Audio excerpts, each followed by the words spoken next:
Bienvenue dans La Méta, le podcast qui parle d'e-sport. Aujourd'hui, nous associons le sport traditionnel et l'e-sport avec un invité de renom. Nous avons eu la chance de le recevoir en tant qu'intervenant à la Sport Management School. Nous sommes très heureux de le recevoir aujourd'hui. Monsieur Marc Chavet, speaker officiel du Tour de France. Comment allez-vous ? Bonsoir Adrien, bonsoir Clément, ça va très bien, merci à vous. Merci pour cette invitation et si j'ai bien compris, c'est la première de La Méta, donc un honneur d'ouvrir le bal. Mais oui, le podcast. Absolument. Durant cet épisode, on va parler principalement du rôle du métier de speaker et de commentateur, que ce soit dans le sport traditionnel avec les multitudes de contenus que vous avez pu créer depuis le début de votre carrière, et on va l'associer, comme vous avez pu comprendre, à l'e-sport, à un nouveau divertissement qui prend de l'ampleur depuis quelques années. Je pense qu'on peut commencer un petit peu par parler de votre parcours pour les auditeurs qui ne vous connaissent pas forcément. Ok. Comment on en arrive à devenir speaker du Tour de France, justement ? Waouh. Vous avez combien de temps précisément ? 48 minutes d'après le thème. Très bonne question. La réponse est beaucoup plus nuancée et plus complexe qu'on imagine.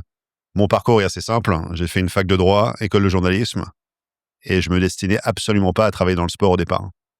Donc, je démarre ma carrière en tant que journaliste radio en actualité internationale. Ma passion, c'était l'actu inter, l'effet du monde, ce qui se passait n'importe où sur la planète. Je voulais être le premier au courant.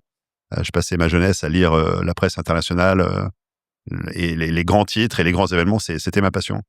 Et en 2000, je travaillais pour une radio en France, à Paris, et le mec des sports n'a pas pu couvrir le Tour de France parce qu'il était malade. Donc le rédacteur en chef cherchait quelqu'un au pied levé pour le remplacer, pour aller sur le Tour, et personne de la rédac n'était intéressé par le sport ou le Tour de France en particulier. Et donc moi, j'étais le jeune journaliste qui arrivait. On m'a dit, bon Marc, tu vas aller faire le Tour et tu vas couvrir le Tour, débrouille-toi, quoi. Donc j'y allais un peu à reculons en disant, ok, j'allais sur le Tour de France, très bien. Futuroscope, grand départ, Tour de France en 2000, et là je tombe amoureux de la magie, la magnitude, la dimension interplanétaire du Tour de France. Ouais. Et là je prends la claque de ma vie en me disant, waouh, je me rendais pas compte à quel point c'était exceptionnel. Donc, arrivant sans connaître forcément le vélo, c'est vraiment mon premier contact avec le cyclisme pro, 2000, le Tour. Donc, j'arrive sur le Tour, je me fais vite des copains, des collègues. Donc, très vite, il y a une sorte de fraternité, d'entente avec les autres journalistes. On s'échange un peu les tuyaux, comment tu fais. Il y avait des jeunes qui démarraient aussi, des gens qui étaient plus aguerris. Et il y avait une vraie confrérie, on s'entraidait. Il y avait un mec qui avait un plan pour aller voir un coureur dans un hôtel, etc. Donc, ça s'est fait de manière très, très organique, très naturelle, très sympathique. Donc ça, premier contact avec le vélo. Ensuite, à l'issue de ça, j'ai un entretien avec quelqu'un d'Eurosport qui cherchait quelqu'un de mon profil. On est début des années 2001. Et je signe mon premier CDI de ma vie à Eurosport, donc en tant que journaliste d'actualité sportive, donc les informations sportives. Donc je rentre dans le carcan du sport par la voie des informations sportives. Au bout d'un an et demi, je me dis, bon, c'est sympa les infos sportives, mais c'est un petit peu toujours la même chose tous les ans, parce qu'on a les mêmes tournois, les mêmes événements, on fait des previews, des reviews, donne les résultats. Et entre-temps, j'avais vu qu'il y avait des gens qui travaillaient en tant que commentateurs et dont le métier était de commenter du sport. Donc, je trouvais ça fascinant qu'on puisse arriver, parler 3 heures à l'antenne et commenter du sport. Donc, je me suis dit, je veux, à partir de maintenant, commenter du sport. Donc, il m'a fallu 2-3 ans pour convaincre un peu mes managers de l'époque, pour me laisser une chance et de me laisser bifurquer, de quitter donc cette place de journaliste et de commencer une nouvelle vie en tant que commentateur. Et à partir de 2004, mi-2004 environ, je n'ai fait que du commentaire sportif. Donc, sur des événements sportifs, j'arrivais pour commenter des événements. Et Eurosport, à l'époque, s'agrandissait. Il y avait Eurosport 1, puis Eurosport 2 a démarré en 2006. Et à partir de là, c'était un petit peu l'autoroute des possibilités, parce que Eurosport 2 avait beaucoup de droits différents sur des sports complètement farfelus. Il prenait tout et n'importe quoi, entre le surf, le mangeage de hot dog de compétition. Il y avait le cheerleading, donc les compétitions de pom-pom girls. On a eu du bowling, des fléchettes, on a tout vu. Et donc, il fallait forcément des journalistes pour commenter. Et moi, n'étant ni sur le foot, ni sur le rugby, ni sur le tennis, c'était parfait pour moi. C'était une sorte de mini paradis, en fait, de pouvoir commenter un tas de sports différents. Et donc, au fil des années, j'ai pu parfaire un petit peu mes aptitudes de commentateur, de narrateur, j'aime dire, de conteur, de raconteur d'histoire. Et après, j'ai eu un virage speak un petit peu plus tard. Et ça s'est fait autour des années 2010, où des entreprises, c'était par le corporate que j'ai commencé, m'ont sollicité parce que vous avez une voix sympa, on pense que vous avez du charisme, ou peut-être nous faire un petit quelque chose. Et donc, je suis arrivé quand je dis le speak, c'est la prise de parole devant public, devant une salle, devant un auditoire. C'est quelque chose que j'avais pas fait au début. Et c'est arrivé par la voie corporate. Donc, j'avais des sociétés qui me demandaient de venir animer, par exemple, une convention qui me disait on va faire un tournoi de foot. Mon premier tournoi sportif, c'était pour une société qui s'appelle Swiss Life, qui avait privatisé l'INSEP et qui avait ramené tous les services de toute l'Europe. Et il y avait une sorte de week-end où il y avait un tournoi de foot, donc que j'animais en interviewant le PDG à l'époque, car c'était assez surnaturel. Et c'était un petit peu mes premiers contacts avec le speak et l'univers de la prise de parole devant un auditoire qui est complètement différent de ce qu'on peut faire ici ou derrière un micro, à l'antenne ou à la radio ou en télé, bien sûr. Donc vous avez parlé au début que c'était un parcours un petit peu atypique, le droit, l'école de journaliste. Donc vous, au début, le speak, c'est pas du tout dans les plans. C'était quoi Le speak, c'est le hasard pur. J'aimais mon métier de journaliste, j'ai adoré mon métier de commentateur. Et à un moment donné, les gens continuent de me proposer des activités de speaker, d'animateur, de présentateur. Et entre 2010 et 2013, c'était la période où j'ai eu pas mal de possibilités dans ce registre-là. Et ensuite, j'ai appris qu'en 2013, Amaury Sport Organisation, donc l'organisateur du Tour de France, cherchait à trouver des successeurs à Daniel Manjas, qui était la voix historique du Tour de France, qui a fait 41 Tours de France en tant que speaker et qui arrivait à un âge où il voulait arrêter de collaborer avec lui. Et donc, il y a une sorte de grand casting qui a été organisé au niveau national pour essayer de trouver les voix du Tour à partir de la fin de l'ère Daniel Manjas. J'ai eu la chance d'avoir un contact à ce moment-là. Et ils m'ont reçu, j'ai passé des entretiens, j'ai fait un test et quelques jours après, on m'a appelé en me disant on voudrait que ce soit toi. Bah, bravo. Merci beaucoup. Merci surtout à ceux qui m'ont choisi. Ouais. Donc on a parlé de beaucoup de sports, surtout Eurosport où il y avait tous les sports un petit peu niche. Est-ce que le métier de speaker, en fonction des sports, il change vraiment ou est-ce que ça reste quand même une base Alors, tout ce qui était Eurosport, c'était évidemment un métier de commentateur télé que j'ai fait pendant 17 ans. La partie speak, ça a commencé 2010-13 pour des activités corporate et sportives.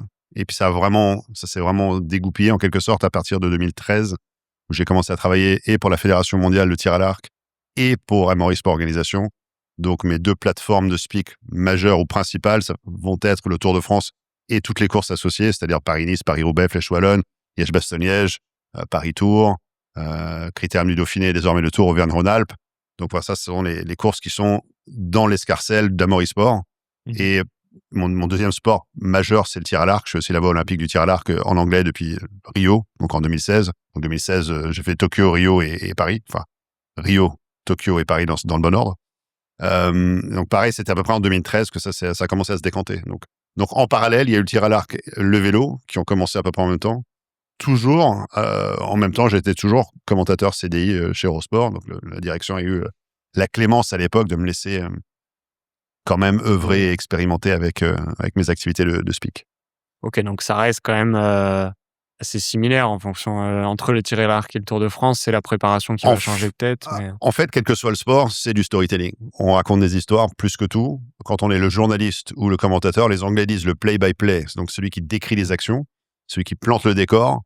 On est celui qui s'occupe de toute la partie technique, les sorties de pub, les entrées, les intros, les temps forts, etc. Tout ça, c'est une sorte d'art en quelque sorte. C'est un art qui utilise des préceptes un peu scientifiques, ce qui veut dire qu'on peut faire une matrice applicable à quasi tous les sports. Quelles sont les 3 informations pertinentes avant que le match ne démarre? Quels sont les 3 faits sur chaque équipe avant qu'on ne démarre? On a souvent, 98% du temps, un consultant avec nous en cabine quand on est sur place ou en studio. Le consultant, c'est une ressource, c'est une node on va puiser dans son cerveau tout son savoir sur le sport. Donc non, vous n'avez pas forcément besoin d'être un expert invétéré d'une discipline pour pouvoir bien la commenter. Ce qu'il faut savoir faire, je parle de commenter télé, le speak, c'est encore autre chose. Mais quand on veut être commentateur performant, c'est pas forcément en étant une sorte d'encyclopédie vivante de la discipline. C'est pas la qualité première. Évidemment, plus on sait, mieux c'est pour le rendu, mais c'est pas forcément indispensable, contrairement à ce qu'on imagine. Et pour la partie speak, là, c'est encore autre chose. Alors, il y a des trames communes entre le commentateur et le speaker qui vont... Moi, je prépare mes activités de speaker comme un journaliste le ferait pour une émission de télé, mais il y a des choses qui vont pas être très utiles. Il y en a d'autres, par contre, que je vais préparer spécifiquement pour le speak, parce que quand on s'adresse à un public, c'est pas du tout pareil que quand on parle à un auditoire de télé. Les gens, ils sont dans leur canapé, généralement, ils vous écoutent davantage. Quand on est speaker, oui, ils vous écoutent, mais ils peuvent être aussi en train de discuter avec leurs voisins, prendre un café en même temps. Il y a des activations qui se passent en même temps autour. On est sur le mobile. Il y a un champion qui passe, donc on est un peu distrait. Donc, c'est pas la même captation, c'est pas la même écoute. Ils ne vous regardent pas de la même manière. Donc, c'est aussi une façon différente de parler, de s'exprimer, d'interagir avec le public. Vous avez parlé de vos débuts avec ces quelques années où vous avez pu vous faire en tant que speaker, en tant que commentateur. Mmh. Mais est-ce que lorsque le jour J arrive pour, par exemple, le Tour de France, tout est écrit? Ou est-ce qu'il y a, au fur et à mesure du temps, en tant qu'habitué de ces grands événements-là, en fait, on n'écrit plus forcément le texte qu'on va dire, mais ce sera surtout aussi en fonction du public, comment il réagit, et s'il est captivé, et s'il est à l'écoute, potentiellement, il y a des choses qu'on va faire passer beaucoup plus facilement, et d'autres, on aura besoin d'un texte un peu plus écrit pour parler. Par exemple, on a eu la chance lors de votre dernière intervention à la Sportman Jeune School, de travailler sur comment on appelait les différents coureurs, en disant ce titre majeur puis ces titres mineurs.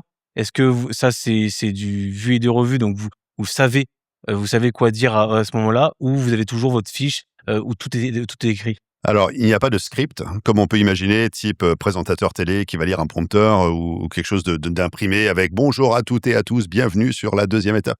Il n'y a rien de tout ça. OK. On est totalement dans l'improvisation totale, avec effectivement comme fil conducteur, comme fil rouge, la présentation des coureurs. C'est l'activité principale d'une matinée sur le Tour de France quand on est sur le site départ. Donc évidemment, il faut être capable de présenter tous les coureurs du Tour, parce que quand on fait partie des 184 meilleurs coureurs du monde et qu'on prend le départ et qu'on s'aligne au départ d'une étape sur le Tour de France, on mérite une présentation digne de ce nom. Donc, soit on les connaît tous par cœur, soit on connaît la plupart des coureurs par cœur, et il y en a quand même 3-4 qu'on a besoin de faire sur fiche, soit on fait toutes les fiches pour tout le monde comme ça, on a une base béton armé et on s'y réfère si besoin est. Chacun sa méthode. Pour ma part, je suis un peu un stakhanoviste du travail, c'est quelque chose que je répète assez souvent. Là, il y a la face visible de l'iceberg, c'est-à-dire le speaker qui est à l'aise, qui raconte sa life sur scène et qui donne l'impression que c'est facile. Et la plupart des speakers ne le disent jamais, mais en fait, il y a les heures et les heures de travail avant, pour arriver à cette aisance. C'est pas du fake ou c'est pas un jeu, mais c'est quelque chose qui fait que pour moi, ça vient parce que je sais que j'ai fait tout le travail foncier. Je suis à l'aise sur scène au moment M, à l'heure H, jour J, parce que j'ai fait tout ce que j'ai pu faire avant et que j'ai toutes les fiches pour tous les coureurs. Moi, je les prépare tous depuis toujours et c'est ma façon de faire. Et je peux pas être à l'aise, je peux pas être zen, bien dans ma tête, si j'ai pas fait tout ça avant. Il me manquera toujours un petit quelque chose. On parle de rythme de voix, c'est très important pour captiver, Bien surtout sûr. quand on est en plein air. Mais aussi les silences sont très importants pour aussi faire en sorte de capter l'attention du public. On peut prendre l'exemple lors de la boxe, lors du MMA. Souvent, les speakers vont avoir un moment où ils vont arrêter de parler pour en faire en sorte que le public interagisse avec eux, et pour faire en sorte que l'athlète se sente vraiment dans un cocon sportif. Comment vous arrivez à mettre en place des moments de silence en faisant participer le public? C'est uniquement du feeling. Alors, l'avantage que le ring announcer va avoir en boxe ou le cage announcer en MMA, c'est qu'il y a généralement une succession de combats où il y a 2 combattants qui sont face-face. Donc là, chaque séquence va être encapsulée dans un moment de présentation de 2 combattants. Donc, il a son moment à lui pour présenter le premier combattant et ensuite son adversaire. Structurellement, c'est plus facile, on va dire, un peu plus facile quand même. Alors, il faut avoir le bon rythme, la bonne voix, la bonne intonation, etc. Mais c'est quand même techniquement plus facile que quand on doit présenter 184 coureurs en 1 heure tous les jours. Oui. Alors, au début, ils sont 184, il y a les abandons, etc. OK, on arrive peut-être à 155, 160. Mais en 1 heure, ça fait quand même... faut pas traîner. Donc, on n'a malheureusement pas autant le loisir de pouvoir laisser les pauses, baisser le microphone, laisser la caméra vous prendre, laisser le public...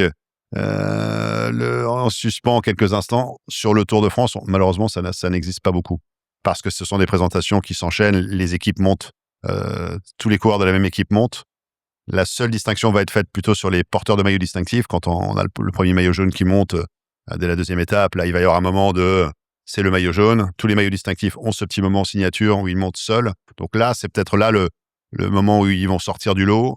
analogue à ce qu'on pourrait trouver dans les sports de combat.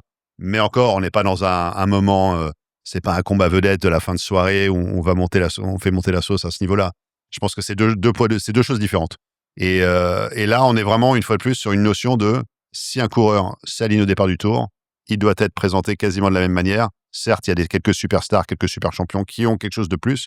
On en parlait en cours l'autre jour avec Tadej Pogacar, avec Wout van Aert, avec Jonas Vingegaard, avec Paul Sexas. Quand on est à ce calibre-là, on a, moi j'estime, le droit à quelque chose de plus. Mais on n'est pas dans le registre du MMA ou des sports de combat. Toi, on a pu aussi le voir à Paris-Roubaix, où lors d'arrivée des équipes avec les grands coureurs, Van Der Poel, Pogacar, enfin, je donne les deux Bien gros sûr. noms à ce moment-là, Van Aert aussi, où à chaque fois où vous présentiez, comment dire, les coureurs, et à chaque fois, au moment d'arriver à la star de l'équipe, très souvent, vous disiez juste le nom de la personne, et le public derrière scandait, comment dire, son nom de famille. Donc il y a aussi potentiellement aussi pas cet aspect-là comme au football où il y a vraiment enfin les footballeurs comme Mbappé, Messi sont vraiment devenus des idoles, mais c'est peut-être un peu plus mesuré aussi dans le vélo. Mais ça n'empêche qu'on a pu voir on peut voir, comment dire, le mouvement aussi du public, que ils arrivent vraiment, vraiment, comment dire, dans ça, et ça nous fait le point parallèle avec aussi le domaine e-sport, puisque l'e-sport a vraiment pris part depuis près maintenant 14 ans. Donc c'est les sports compétitifs, c'est vraiment tourné dans les années 2010, au moment où vous avez commencé aussi à devenir speaker. Et avant de parler d'e-sport en règle générale, quel est votre lien avec l'e-sport? Est-ce que vous pratiquez un jeu? Est-ce que vous regardez? Quel est votre rythme de consommation de cette nouvelle discipline? Alors, le e-sport m'a toujours fasciné. J'ai trouvé ça génial d'avoir pu voir quelques compétitions de League of Legends, par exemple, où 18 000 personnes étaient dans une arène à suivre le match sur un écran géant, et on voyait la connaissance du public, parce que au fur et à mesure des actions, quand il y avait une séquence, un tel mettait ses unités dans tel endroit, le public réagissait, quoi. C'était vivant. Il y avait un côté incroyablement... une chimie incroyable entre le public et les joueurs. Et je dis, ça a tous les ingrédients pour être peut-être le prochain gros truc de l'avenir, en fait. Pour ma part, je suis un petit peu gamer, c'est vrai. J'ai joué à un niveau intéressant à Hearthstone. Bien sûr. Ma jeunesse basée sur Magic the Gathering. J'ai fait beaucoup des années Love Cube dans la grande époque où on échangeait les cartes, etc. Et Hearthstone, j'ai joué, on va pas dire professionnellement, mais je suis monté, top 3%, quoi. Alors évidemment, c'est plus facile. Entre eux, passer de rien à monter top 3, c'est facile. Pour aller de top 3 à top 0,1, le chemin est beaucoup plus long. C'est compliqué. Si vous êtes joueur aussi, vous savez. Il y a le gap. Ouais, il y a un gap assez énorme quand même entre être dans les 3% meilleurs et être le 0,1, c'est compliqué. Ceux qui en vivent, c'est le 0,1. C'est ceux qui sont des streamers, c'est les pros, tout ça, le champion du monde et compagnie, c'est 0,1. Et pour être à 3%, c'est bien, bravo. Mais c'est juste, ça veut dire qu'on est régulier, récurrent, qu'on est capable de jouer longtemps comme un sportif en même temps. Pour progresser dans ces jeux-là, c'est un jeu de répétition, c'est une façon de réfléchir. Et après, est-ce que j'aurais pu passer à 0,1? Je ne sais pas, je ne pense pas. Mais qu'est-ce qui vous manquait? Peut-être le temps. Quand on fait tout en même temps, c'est pas toujours évident. Vous verrez ça maintenant que vous allez démarrer votre activité professionnelle avec, si j'ai bien compris, multicarte, multifonction. Vous allez voir que c'est pas toujours facile de tout faire en même temps et de tout gérer de front. Mais en tout cas, j'y crois beaucoup. Et les championnats du monde de Hearthstone, je les regarde tous les ans en stream. LOL, j'ai pu voir, il y avait Bercy, il y avait plein de sites en Europe qui ont accueilli League of Legends. Alors moi, je suis pas très MOBA, mais c'est plus mon fils qui joue.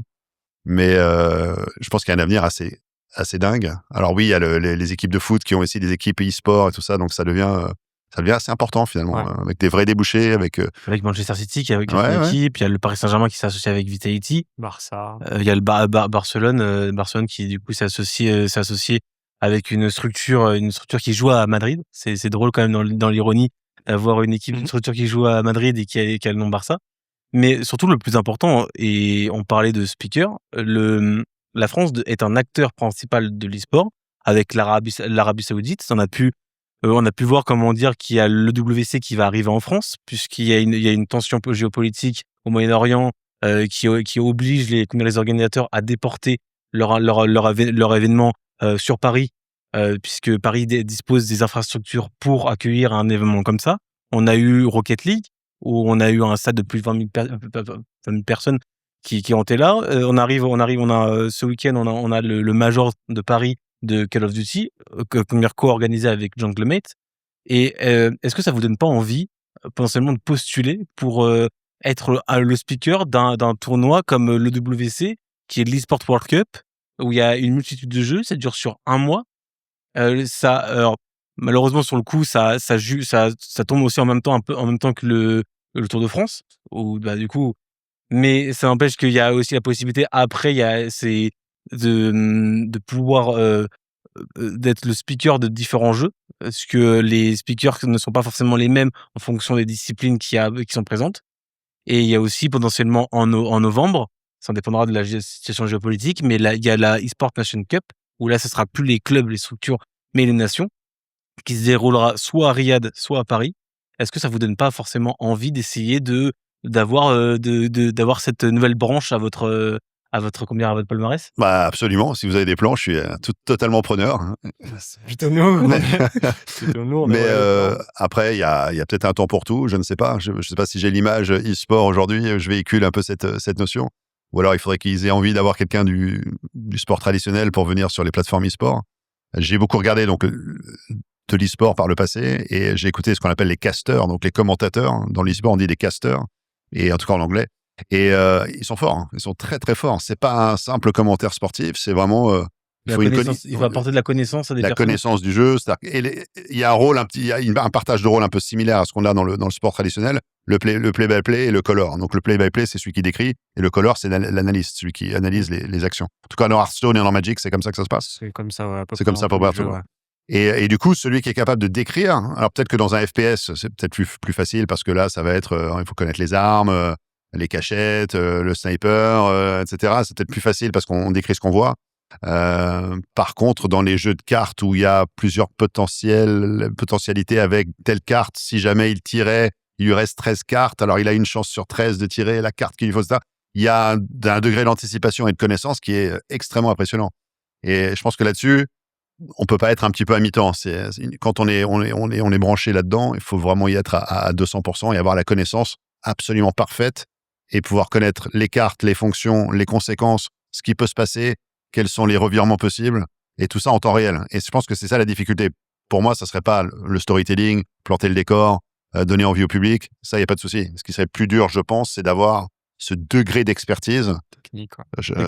technique pour ne pas rater les temps forts, vraiment les moments, le money time, quoi, pour pas rater le chaos du jeu, du match.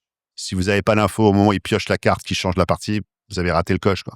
Et rater le coche à ce niveau-là, ça serait dommage. Mais on a eu les speakers de la WWE française KCX. au KCX. Donc c'est l'événement organisé par la Carmine Corp toutes les années pour regrouper les fans qui sont en France ou à l'étranger. Et en fait, en faisant ça, la Carmine Corp et l'organisation elle-même a associé quand même le divertissement qui est la WWE, qui est quand même le catch, qui est vraiment le divertissement, on va dire pas ultime, mais qui est vraiment énormément regardé comme aux États-Unis. Ils ont apporté une nouvelle touche aussi à ça, et ça, il y a des hosts, des speakers. On pense peut-être à Dwagby, qui maintenant est, on va dire, la référence, en France, de l'animation des événements. Il a pu faire les différents KCX. Il a pu faire aussi le GP Explorer avec Squeezie. Et en fait, ça montre juste que il peut toujours avoir un lien dans le sport et dans l'e-sport. C'est on va dire, une discipline qui est peut-être un peu mal regardée pour le moment, avoir des mauvais caractères, Un des petit peu, mais commentaires, ça parce que évolue. ça évolue, il faut prendre du temps. Il faut quand même se rendre compte que le football, ça a été créé en 1890 en Angleterre. Ça a été créé, l'e-sport vraiment compétitif, c'était en 2010. Bon, il y a quand même 120 ans d'écart, et mais l'ampleur que prend avec les 100 et quelques millions de personnes qui regardent la finale de League of Legends, qui dépasse le nombre de vues du Super Bowl, montre quand même qu'un engouement assez important, sachant qu'en plus, dans tous les chiffres qui sont sortis sur le nombre de personnes, de viewers, on va terme utilisé, dans les sports, la Chine n'est pas compris dedans. Parce qu'ils sont sur des canaux complètement séparés. Et on avait l'exemple où quand une équipe chinoise est arrivée en finale du championnat du monde, championnat de League of Legends, il y avait quasiment plus de 40 millions de personnes juste sur une des deux plateformes de streaming qui les regardait. Et la deuxième, elle faisait à peu près 20 millions. Donc, bien sûr, la Chine, c'est un des plus grands, un grand des pays en termes de population, mais ça montre bien quand même un engouement. Et le fait que la France, quand on décide vraiment de s'investir dans ça, ça pourrait permettre à la France, déjà qu'il y ait une place forte du sport traditionnel. On entend parler de potentiellement une Coupe du Monde en 2038 en France où ils essaient de pousser. En fin de compte, ça crée une légitimité et plus la France accueillera d'événements internationaux, désolé, plus il y aura des gens qui voudront devenir peut-être speakers, plus de commentateurs. Sans doute. Il y aura de la création de nouveaux postes aussi. C'est avec l'intelligence artificielle qui arrive, donc c'est plutôt intéressant. Et je sais pas vraiment ce que vous en pensez vous deux en tout cas, mais je pense que ça peut être une bonne piste, on va dire, pour l'après, on va dire, enfin l'après, l'avant IA, après IA, où il y a une multitude de nouveaux métiers qui vont se créer. On peut imaginer, en tous les cas, dans le monde de l'e-sport, pourquoi pas avoir un maître de cérémonie hologramme ou une sorte d'IA qui accueille les personnalités, pourquoi pas, avec ou même un humain ou une humaine avec un robot ou un hologramme pareil, ou pourquoi pas imaginer quelque chose de cet ordre-là, ça me paraît pas... Moi, j'espère juste qu'il va pas prendre mon poste, quoi. C'est ça. On espère aussi, mais... C'est ça. Après, sans aucun doute, il y a un avenir absolument dingue dans l'e-sport. Et c'est vrai que ce qui est intéressant, c'est que ça ne croise pas les médias traditionnels. C'est rare de voir un programme de Counter-Strike à la télé. Ouais. On en a eu, ça n'a jamais marché. Ouais, ça marche. Entre le golf à 14h, le snooker à 15h, et puis Counter-Strike de 17 à 18, qu'est-ce qui fait tâche dans le décor? Pour l'instant, c'est Counter-Strike. Même si le produit est sympa, packagé, bien monté, enfin tout est magnifique. C'est un programme qui se regarde et qui se consomme très très bien. Il n'y a pas le public pour, en tout cas pas le public d'une télé traditionnelle.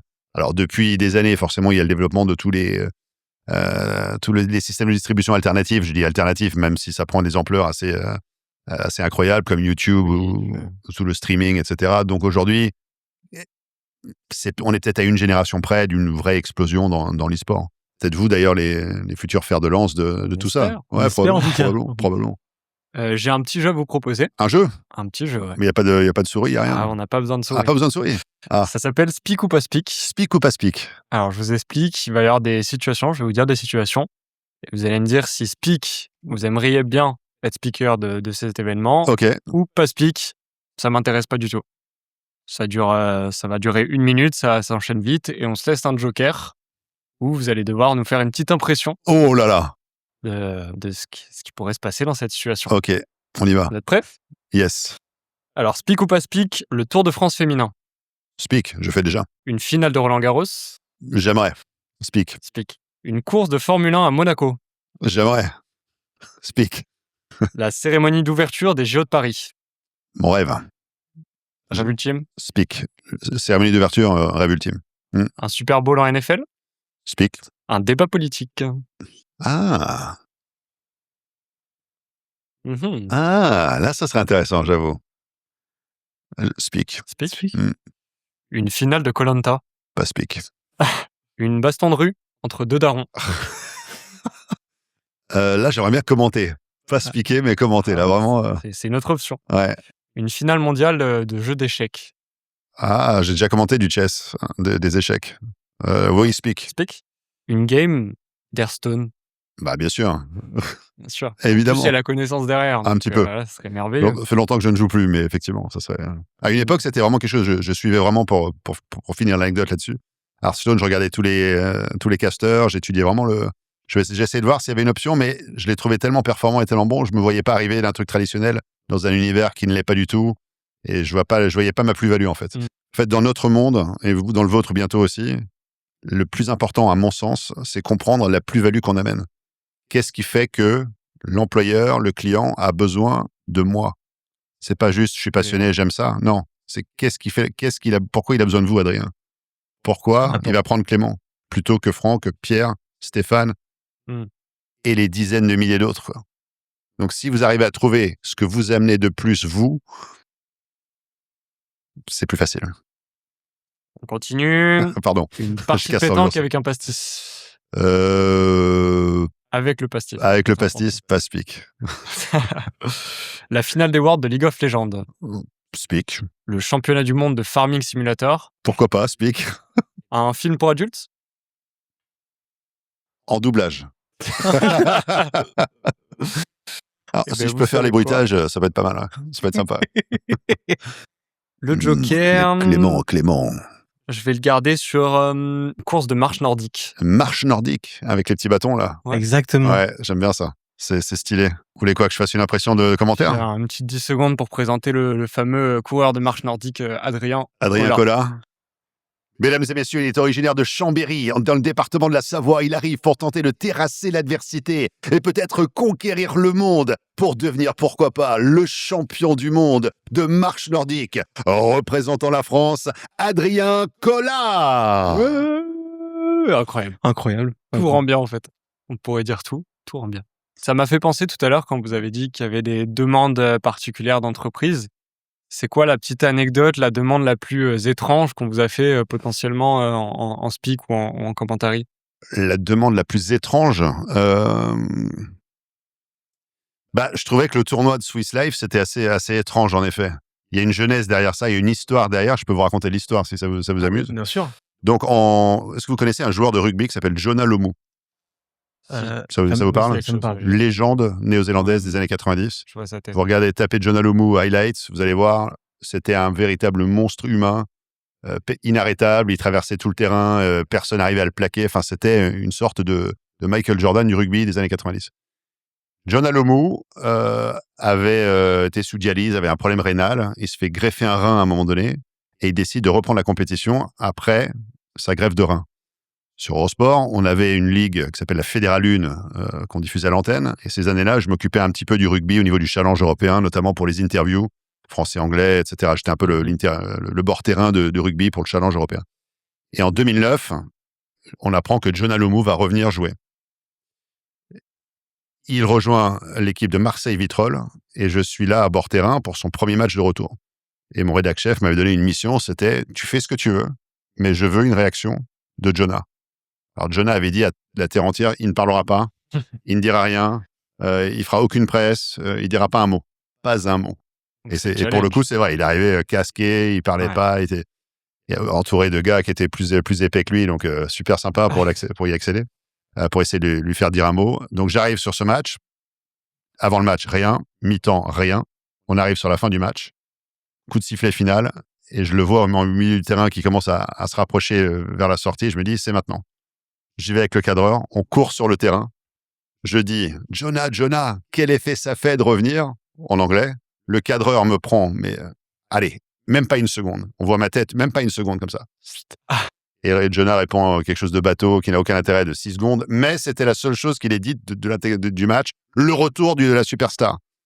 La séquence, donc pas sur Eurosport évidemment, fait le 20h de TF1.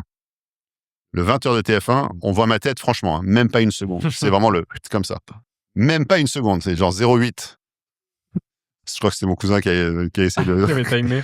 Et c'est au lendemain de ce reportage diffusé dans le 20h de TF1 que la boîte d'événementiel m'appelle. Vous êtes l'homme qu'il nous faut pour un événement, c'est lui qui me lance sur Swiss Life.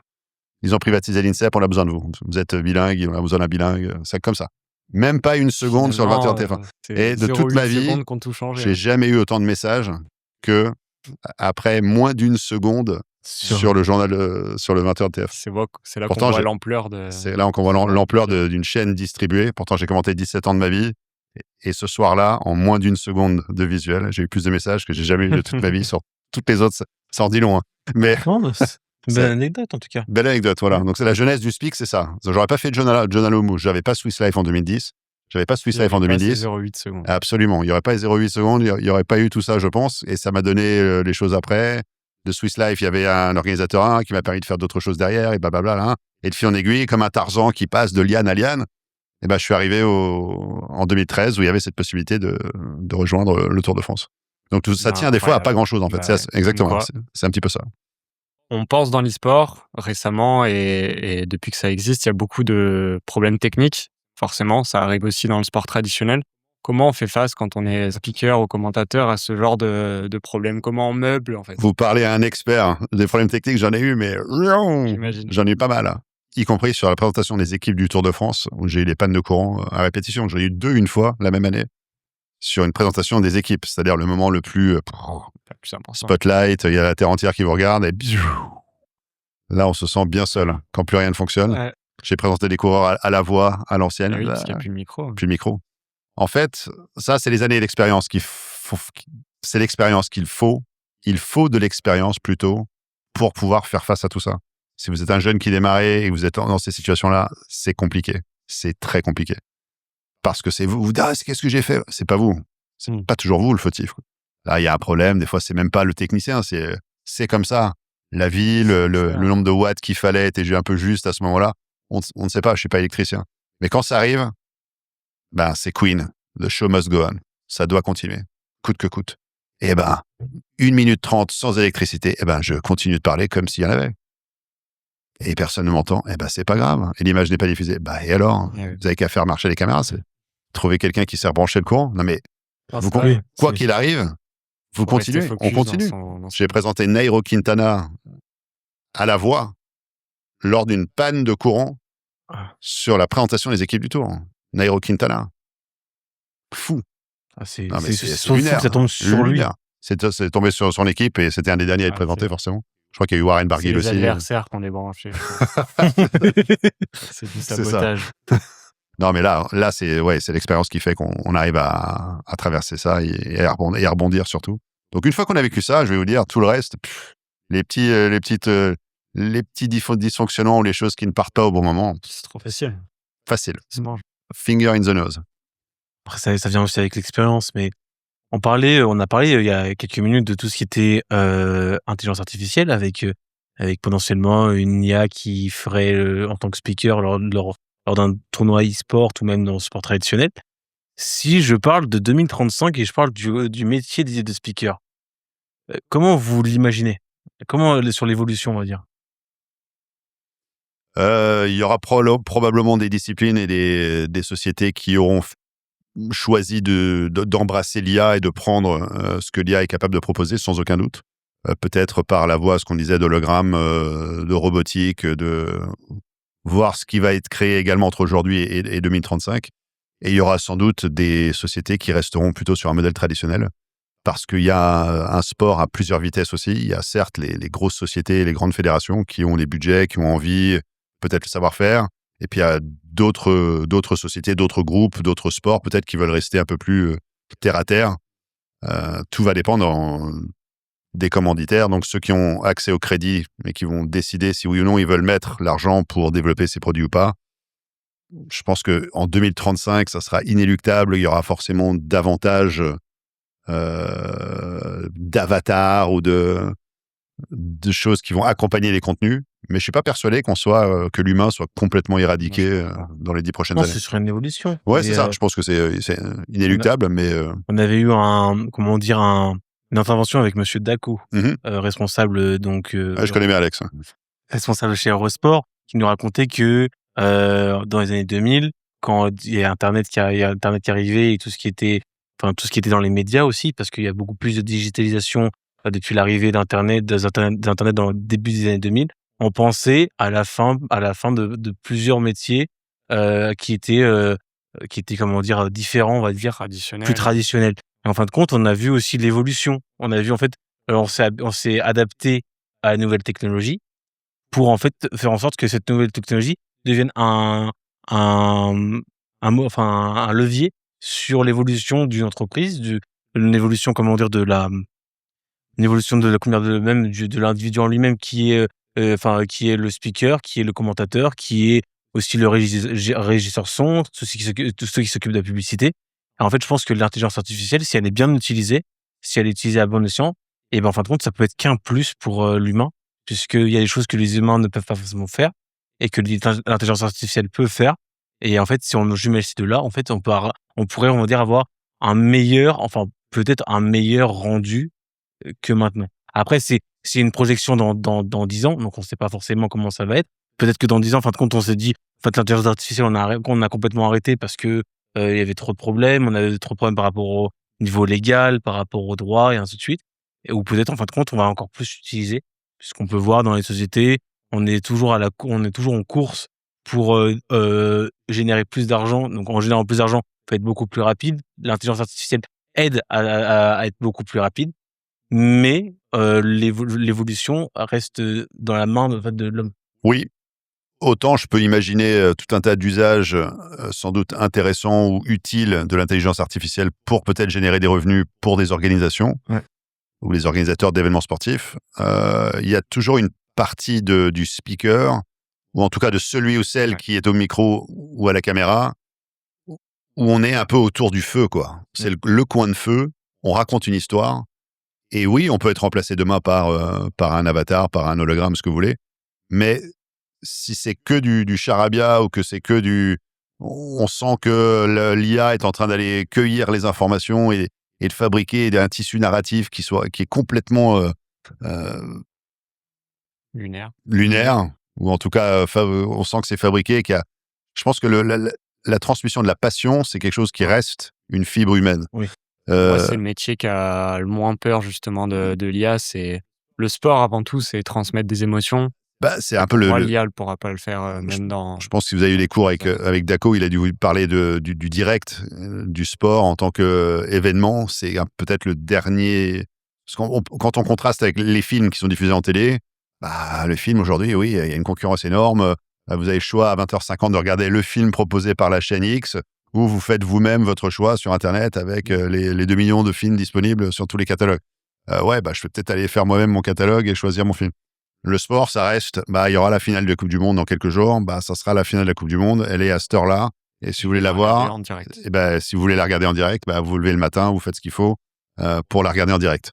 Voilà. Donc le sport fédère toujours, le sport attire toujours. Il y a encore les budgets. Les gens mettent de l'argent pour acheter les droits, pour les diffuser. Les clients mettent de l'argent pour regarder les contenus. Donc pour l'instant, tout le monde s'y retrouve. Est-ce que ça évoluera ? Peut-être. Alors, vous me direz, il y a toujours un canal stream où on peut retrouver la diffusion sur un site pirate ou j'en sais rien. Il faut pas le faire, absolument pas. Il faut payer pour tous les contenus. Mais voilà, pour l'instant, les entreprises s'en sortent quand même. Les télés continuent à tourner et l'argent continue d'entrer. Qu'est-ce que l'e-sport pourrait tirer du sport traditionnel actuellement ? Est-ce qu'il a vraiment besoin de tirer tant que ça du sport traditionnel ?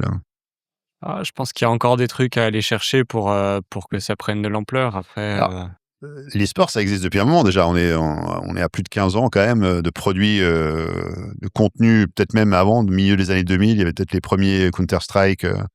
Je parle de package télé, c'est-à-dire des gens qui ont pensé à la captation, à la narration, à la distribution. Peut-être on a une vingtaine d'années quand même. Et j'ai pas l'impression qu'ils aient eu envie de se servir du modèle traditionnel beaucoup. Puisque les gens qui gravitent et qui travaillent dans l'univers de l'e-sport sont plutôt des gens de l'e-sport eux-mêmes et ne sont pas des gens du traditionnel qui viennent sur l'e-sport. Alors, il y a quelques contre-exemples. Le patron de la chaîne ES1, j'ai plus son nom d'ailleurs. Très sympa le gars. J'ai plus son nom. Mais lui, peut-être, était journaliste, on va dire, traditionnel d'un média traditionnel et ensuite a fait un virage e-sport parce que c'est son expertise aussi qu'il connaît et qu'il adore. Mais je pense que 99% des gens qui travaillent dans l'e-sport sont des e-sporteurs ou e-sportsmen ou women et n'ont peut-être pas forcément... alors peut-être qu'il y en a plus qu'on imagine, j'en sais rien. Vous savez s'il y a beaucoup de journalistes ou de gens des médias... Moi, je pense à Paul Arrivé de l'équipe 21 qui de base était journaliste traditionnel et qui ensuite... et qui maintenant se focus beaucoup sur l'e-sport et qui représente justement l'équipe 21 dans ce domaine-là. Peut-être plus aujourd'hui, alors. Ouais. En France, il y a principalement lui. Après, tout ce qui est en fait Angleterre et États-Unis, où il y a forcément sur les grosses chaînes, il y a une spécialisation aussi dans l'e-sport, puisque c'est un domaine où il reste encore des choses à écrire, mais il y a encore on va dire porte ouverte. Il y a beaucoup de choses encore à faire et toutes les chaînes veulent avoir quelque chose. Puis l'e-sport est encore très lié au streamer. Qui est représenté par le streamer. L'équipe, elle est en finale commentée par le streamer des fois, et c'est ça qui marche le plus, c'est qu'il l'emporte face aux commentateurs traditionnels. Plus traditionnels. Mais oui, je pense qu'il y a encore des trucs à aller chercher au sport traditionnel, mais c'est vrai que ça reste dans sa niche et que c'est pas plus mal de se développer dans son coin.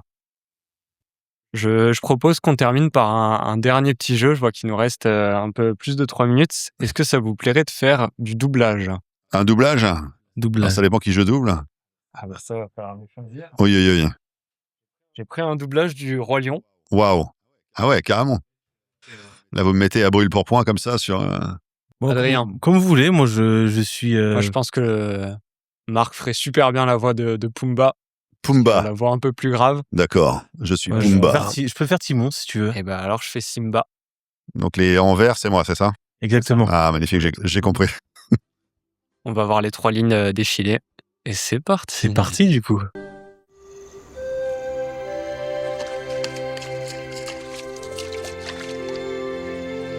Ça va petit? T'as failli mourir. Je t'ai sauvé, enfin. Pumba m'a aidé. Un peu. Merci, c'est gentil. Et où tu vas? Nulle part. Eh, il a le cafard. Mais y a pas de cafard dans le désert. Non, je veux dire, il est déprimé. Oui, mais même. Quel mal te ronge, petit?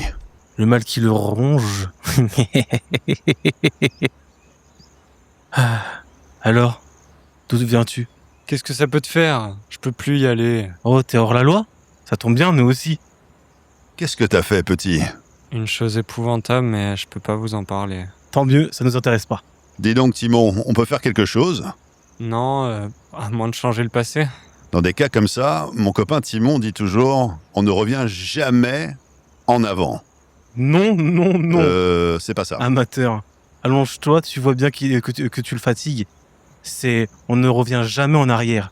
Écoute, si les choses tournent mal, tu peux rien y faire. Vrai? Ouais. Faux? Quand le monde entier te persécute, tu te dois de persécuter le monde. C'est pas ce qu'on m'a appris. Il te faut peut-être une autre méthode. Répète après moi. Hakuna Matata. Quoi? Hakuna Matata. Ça veut dire pas de souci. Eh. Incroyable. On voit qu'il y en a qui n'ont pas le même talent que d'autres. Bon, bah...